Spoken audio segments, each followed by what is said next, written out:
Amashi menshi cyane dushimira Imana.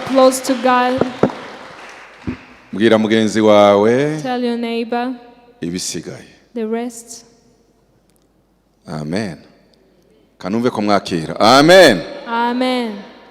Ongera ubwire mugenzi wawe ngo ibisigaye. For the rest. Nukugira gute? No gukomerera mu Mwami. Kandi kugira ngo ukomere, and for you to be able to be ugomba kuba wambaye intwaro. You need to be clothed with full armor of God. Reka dukoreshe imwe muri izi ntwaro yavuze. Let's use one of these armor he mentioned. Hari igihe ubundi kuko yabivuze. Usually, as he said, ukora ariko agera igihe utezuka. You work and then you give up. Babisigaye kugira ngo dukomerere mu Mwami umurimo ukomeze. And for us, we need to keep going on so that we can stay in the ministry. Dusengeramo dukoresha iriya ntwaro imwe muri ziriya yavuze. Among the Bible verses we mentioned, ndagira ngo murebe hariya muri Yesaya 60:22 tugiye gukoresha intwaro yitwa gusenga kuko yavuze muri ziriya ntwaro ziri hariya muri kiriya gice. We are going to use one weapon that says, haravuga ngo umuto muri mwe azakomokwaho n'abantu 1,000. A little one shall become 1,000. Umuto cyane a little one azakomokwaho n'ubwoko bukomeye. Shall become 1,000 and a small one nije uhoraho uzabyihutisha igihe nikigera. I the Lord will hasten it in its time. Iriya jambo twarisengeyemo ku cyumweru. We prayed through this word last Sunday. Warororotse urororoka. You have become 1,000 and 1,000 in spiritually. Ariko bigera ahantu utangiye kumva byenda ugiye gutezuka. You reach to the extent you felt like you're going to give up. Nta kindi kintu na kimwe cyadufasha. There is nothing else that can help us. Kugira ngo dukomeze duhame ku murimo. For us to continue. Gukomerera mu Mwami dufite izo ntwaro zose. Except if we continue to wear these full armor of Satani ntabwo God ashobora and be strong in the Lord. Because Satani ntiyakwemerera udamaraye. Ni ngoma ngo uri umusirikari wambaye intwaro. You need to be an army. Kugira ngo tubashe kororoka. For us to be able to usomye mu Bagalatiya igice cya 4. If you read in Galatians chapter 4. Kugira ngo tubashe kororoka hari kiguzi tugomba gutaha. For us to be able to expand in numbers, there is a sacrifice we need to give. Hariya mu Bagalatiya haravuga ngo bana banje kuko umuvyeyi ari kunda ababazwa nibise. My little children, for whom I labor in birth again until Christ is formed in you. Ntushobora kubyara umwana utemeye kwakira ibise. You cannot be able to give birth to a child if you do not go to a labor. Umuvyeyi ubyara umwana agomba kubanza kumva ko ibise bimurya. Every woman who goes on labor should at least have that. Virigire murebe igikurikira. Niko nanje ibyanyu bimbabaza kugeza igihe Kristo azagaragarira cyangwa agaragariye muri mwe. For whom I labor in birth again until Christ is formed in you. Kubyara rero mu buryo bw'umubiri bisaba ibise. Giving birth physically requires to be on labor. Kubyara mu buryo bw'umwuka bisaba ibise. And also giving birth spiritually requires to be on labor. Nta kintu na kimwe mu bwami bw'Imana wakora. There is nothing you can do in the kingdom of God.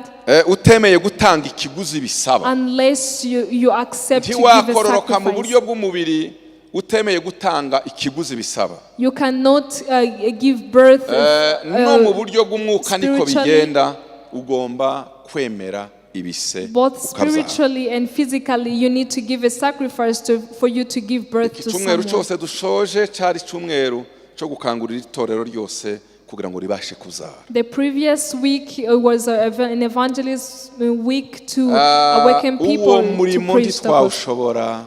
Tutasenze ngo umwuka wera yikorera. And we cannot be able if we don't pray to the Holy Spirit to enable us. Niyo mpamvu ijambo ry'Imana rivuga ngo mwinginge nyiri bisarurwa yohereze abasaruzi. Amasengesho niyo abanziriza gusarura. That's why the Bible says we need to pray to God to send the labor since the harvest is sintinda muri ibyo kwarekura gusa ngo won't mwumve take much time in that. icyifuzo tugiye gusengera ni icyo ngicyo. That's the prayer request we have tonight. Iminota isigaye For the remaining minutes, you can wagendagenda muri kneel, urusengero, you can move wavuga around, buke wavuga cyane. whatever position Ndasaba you ko can abaintercesseur take. mufata za mikoro tugiye gusenga Imana. We are going to pray to God. Ni indwara izikubita satani It's hasi a weapon kuko that umukozi fight w'Imana against yabivuze. Satan.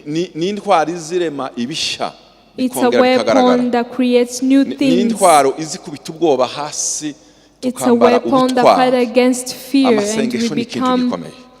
Munemere rero duhaguruke twese tujye imbere y'Imana dusengere Let's muri all ririya jambo. stand up and pray through this Mana data wa prayer. twese uri mu ijuru, Take command and uyu ni umwanya twese tumaze kwibutswa ko tutagomba gutezuka kandi tugomba kuba twambaye intwaro zose. Uyu ni umugoroba twagenye kugira ngo tuze imbere yawe tukwereke ibisa naho biremereye, ibisa naho bigoye, ibisa naho bitunanira.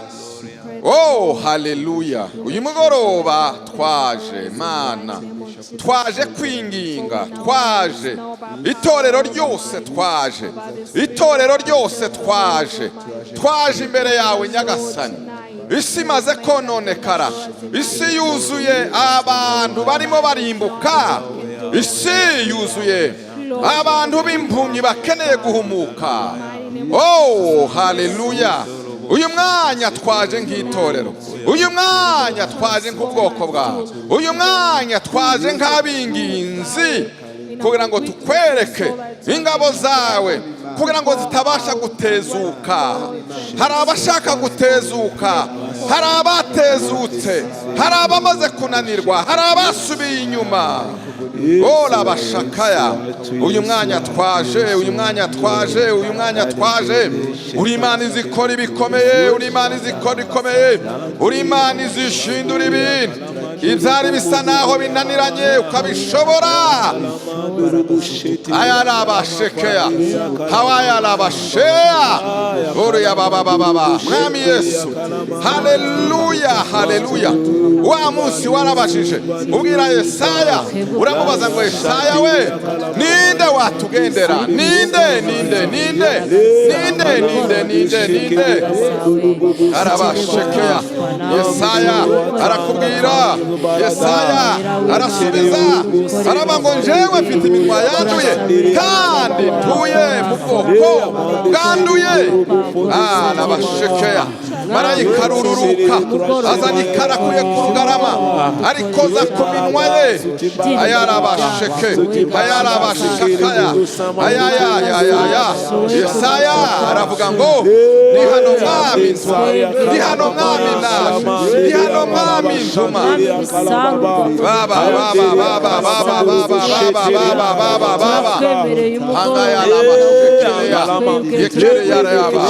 waduhamagariye kororoka, waduhamagariye kororoka. Umwazava mu bihumbi Mana, abana bawe bakumenye, waduhamagariye kugira ngo umwe azava mu bihumbi. Rebere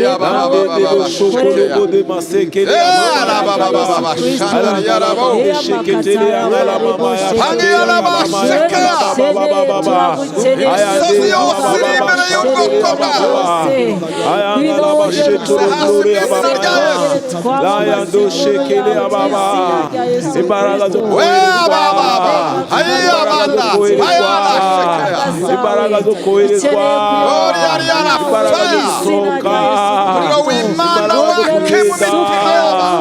imbaraga zo kugenda.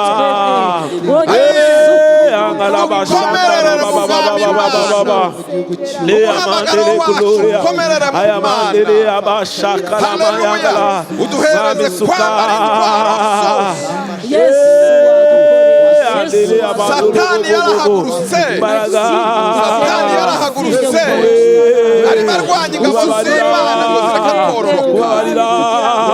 Utwaye ikirere, ingabo z'umwijima zihagaze imbere y'ubwoko bw'Imana, zicogoza inyota, zicogoza umuriro waka, zicogoza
Yerusalemu, Yudaya, Samaria, kugera kumbera isi. Kalamandolobo shakalamandele amamaya kalaba. Landele do sokolobo shekete. Landele kolobo sekalamandolobo shakatalanga. Landele amamaya kalamandolobo shekete akalabaya. Lendorobo shekete akalamandolobo kubole mandolobo yamanda. Lendorobo shekete akalamandolobo shekete akala. Landele akalamandolobo shekete akalamandele. Lendorobo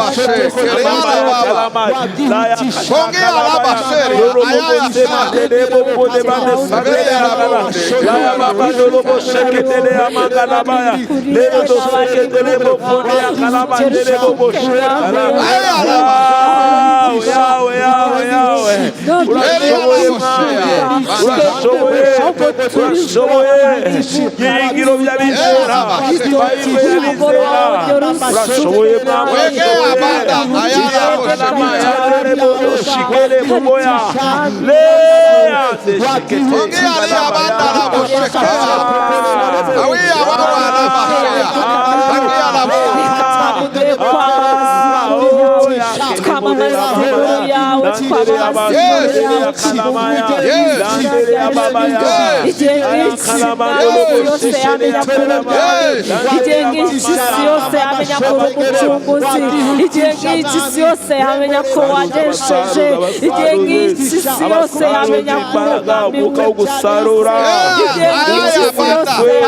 turakwemereye kugira ngo dukoreshe, turakwemereye kugira ngo dukoreshe, turakwemereye kugira ngo dukoreshe, umuriro w'Imana, umuriro wawe uzemwami, ukorere muri twebwe, imbaraga zawe zikorere muri twebwe, izina rya Yesu Kristo, turukana umwuka w'ubwoba, turukana gutuma tutamamaza inkuru yawe, izina rya Yesu Kristo, turukana umwuka w'ubwoba wose, izina rya Yesu Kristo, umuriro w'Imana, umuriro w'Umwuka wera,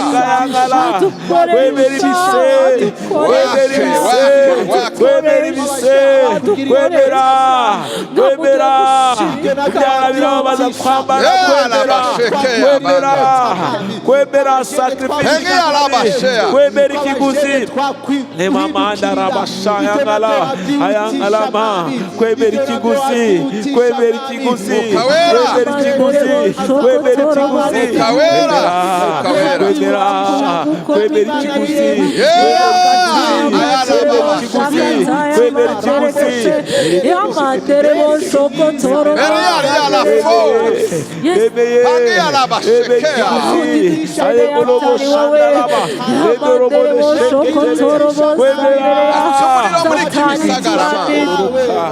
umuriro utazima uhora waka, umuriro w'ivugabutumwa, umuriro w'ivugabutumwa,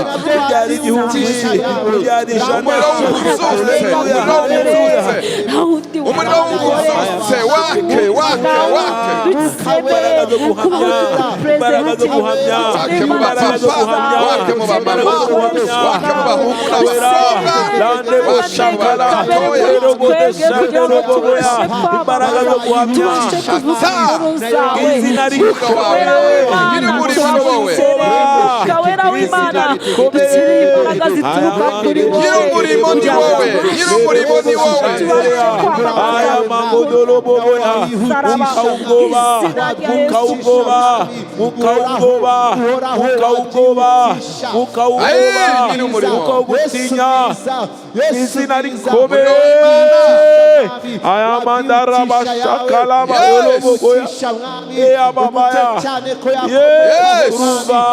urubuga subiza, inavyo opa kwe, moto wa Yesu, yaliyobema panere ya fire, katika shida kale waweza kunilinda. Kora umurimo wawe, kora umurimo wawe mwami, kora umurimo wawe mwami, kora umurimo wawe data, izina rikomeye, kora umurimo wawe ayala bondere wawe, twababashe kora umurimo wawe data, twababashe mu bashuka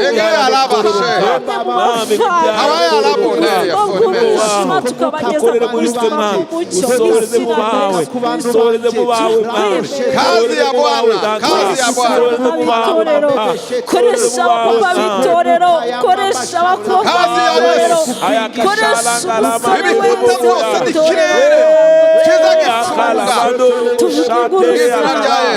imbaraga zo guhamya,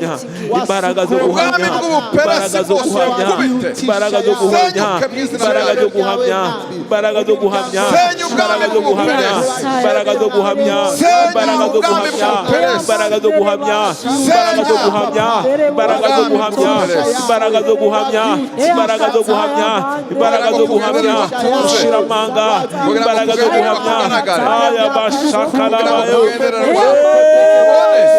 ya kalama bayolo boboya, senya ubwami bw'ubuperesi, umutwe muri mwe, umutwe muri Yesu, muri mwe, turasenya azabyara igihugu, ukawira w'Imana dukeneye ubwami bw'ubuperesi, dukeneye imbaraga ndende kamere kugira ngo Yesu dukeneye gukoreshwa nawe mu buryo budasanzwe, mu buryo budasanzwe, wongera udukoresha mu buryo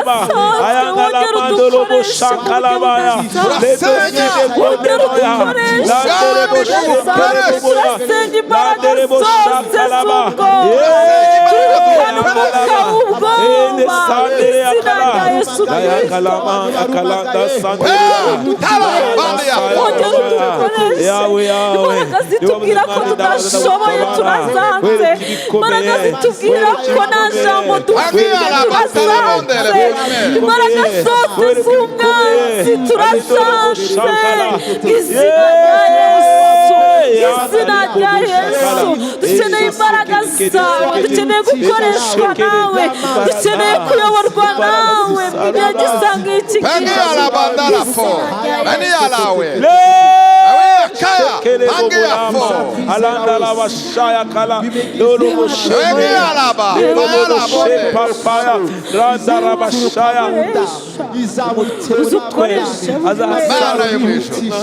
birashoboka, birashoboka, birashoboka, birashoboka mwami Imana. Reka dutuze imbere y'Imana, dutuze twese imbere y'Imana.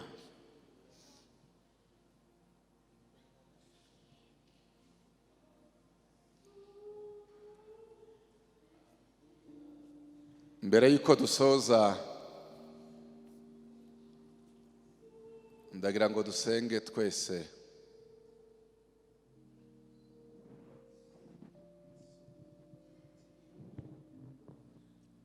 Umukozi w'Imana yatuganirije, aratubwira ngo impamvu tugomba kwambara intwaro nuko tutarwana n'abafite inyama n'amaraso, turwana n'imyuka n'ibikomangoma bitegetse isi y'umwijima. Umwanya twese ndagira ngo mbayobore mu buryo tugiye kuvuga. Tugiye gusenya imbaraga zose z'umwijima, kandi twese muri minota mike isigaye, ijambo ry'Imana riratubwira ngo twahawe ubushobozi bwo gukandagira inzoka na sikorupiyo n'imbaraga z'umwanzi zose. Tugiye gukandagira cyangwa se gusenya imbaraga z'ubwami bw'ubuperesi, izo zazimira igihe cyo kugendererwa kwawe, ibyo bari kubona ku gihe bigakererwa. Iyo umaze gusenya izo mbaraga, Bibiliya iratubwira ngo Daniel amaze gupfukamagira ibyumweru bitatu atarasingira, ariko ngo arakomeza aringinga.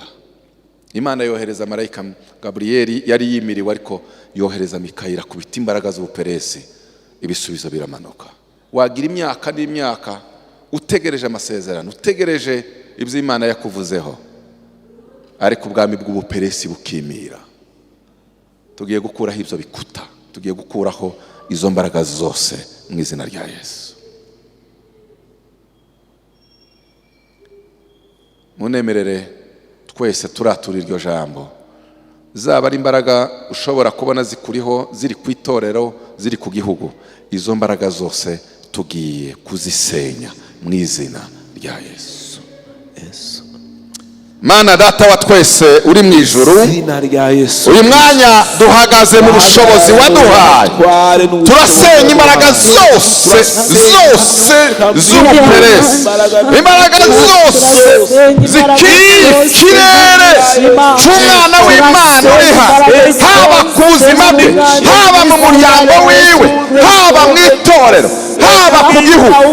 Imbaraga zose z'ubuperesi turazisenya mu izina rya Yesu. Imbaraga zose z'ubuperesi turazisenya mu izina rya Yesu. Imbaraga zose z'ubuperesi turazisenya mu izina rya Yesu.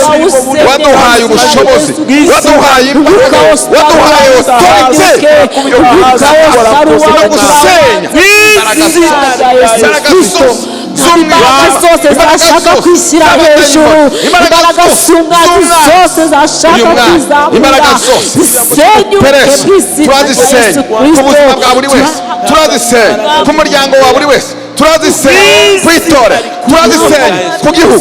Izo mbaraga zose z'ubwami bw'ubuperesi turazisenye mu izina rya Yesu. Intsinzi ni iya Yesu, kunesha ni ukwa Yesu, kugaragara ni ukwa Yesu, kunesha ni ukwa Yesu. Haleluya! Kunesha ni ukwa Yesu. Haleluya! Kunesha ni ukwa Yesu. Intsinzi ni iyawe, intsinzi ni iyawe, intsinzi ni iyawe. Twatuye intsinzi ya Yesu, twatuye intsinzi ya Yesu, tusenye burundu intsinzi ya Yesu.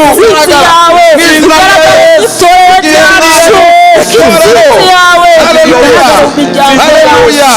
Nta kintu kizongera gucogoza umugambi wawe, nico wategese, nico wavuze. Nta kintu na kimwe kizongera gucogoza imbaraga zose z'umwijima, zose turazisenye mu izina rya Yesu. Urakoze data, urakoze mw'Imana, urakoze kuri Imana yumva kandi igakora. Urakoze kuko izina rya Yesu ryatsinze, natwe tugendera muri ubwo butsinzi. Urakoze, icubahiro n'ishimwe, kuratwa no guhimbazwa bikomeze kuba ibyawe. Tuguhaye amashi menshi n'impundu nyinshi kuko ugira neza, none n'iteka ryose, kubwa Yesu Kristo umwami wacu. Amen. Amen. Amen. Murizeye? Murizeye ko Imana yatsinze imbaraga zose z'umwijima zari ku buzima bwawe? Haleluya! Reka iyo Mana tuyiha amashi menshi cyane.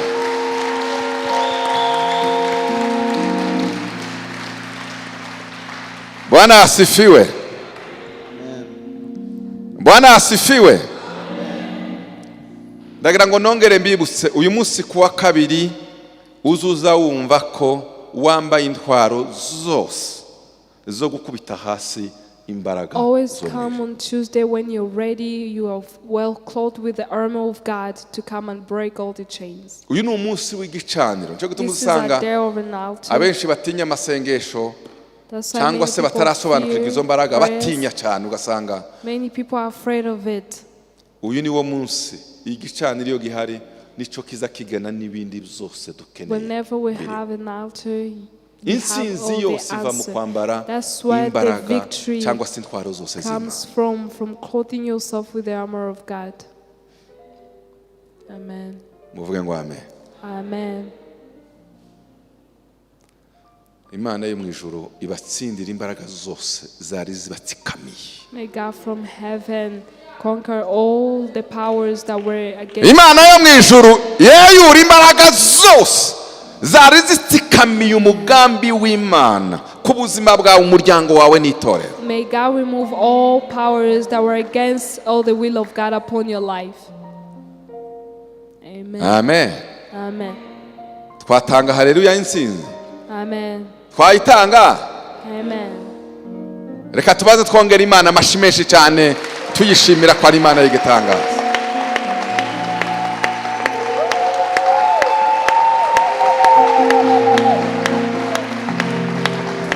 Yes. Hallelujah. Hallelujah. Woo. Amen.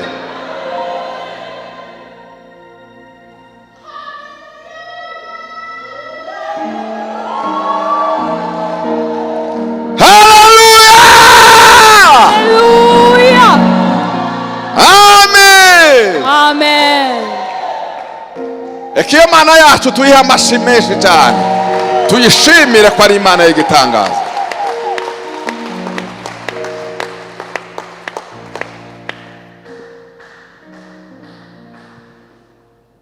Hari icyo Imana ikoze ku buzima bwawe. There is something that God has done upon your life. Amen. Amen. Hari icyo Imana There ikoze is something that God ubuzima bwawe. has just did upon your life. Amen. Mwakoze cyane. Thank you so much. Ndabizi bamwe mwari mugize icyumweru cyose buri mugoroba. I know some of you have been here previous week, Iyo every turangije evening. igiterane nka kiriya ngira ngo bamwe bazamumva ko bahaze cyane. Maybe some feel satisfied after Cyangwa a bakumva whole ko week of bahunitse. conference. And maybe they Ni think they umwanya have wo started gufata pause. something and they're taking a Ariko pause. ndagira ngo mbabwire mu Mana ntihaba gufata pause. There is no Bibaho. break in God. Satani we ntazahumeka azakora. The devil does not 24 stop from working. He sur works 24. 24/7. Ijambo ry'Imana riravuga ngo umubibyi yabibye imbuto The word says a storekeeper kept a seed ngo arangije aragenda arasinzira. and went and slumbered. Ngo agisinziriye umwanzi nawe araza biba urukungu. And when he slumbered, the devil came and also saw the Umunyabwenge seed. uhora anesha A wise person who is a ntaje victory ahunikira does ntazava not kwinjira. sleep or Uhora slumber. uri muri You position. always positioned yourself. Ndagira ngo murebe aha hanze I would like you to look outside. ni igihugu cyaba kiri mu mahoro gute. Even if a country can be peaceful, Gihora kiri maso. it is Abari always ku izamu watchful. ntibaza bavaho. You always have security guards around. Muhore ku izamu Always be watchful mukenyeye intwaro zo. and clothe yourself with full armor of God. Mukomereye mu mwami And be strong in the Lord no mu mbaraga ze. and in his mighty power. Amen. Murakoze cyane. Thank you so much. Mbasabe muhaguruke Let uhoberane na me mugenzi request you wawe. to stand up and hug Mubwire your ngo neighbor ukomerere mu mbaraga and z'umwami. tell him to be strong in the Ukomerere Lord. kandi wambare intwaro zose kugira ngo mubashe gutsinda. Mahoro ya Kristo The abaherekeze. peace of God.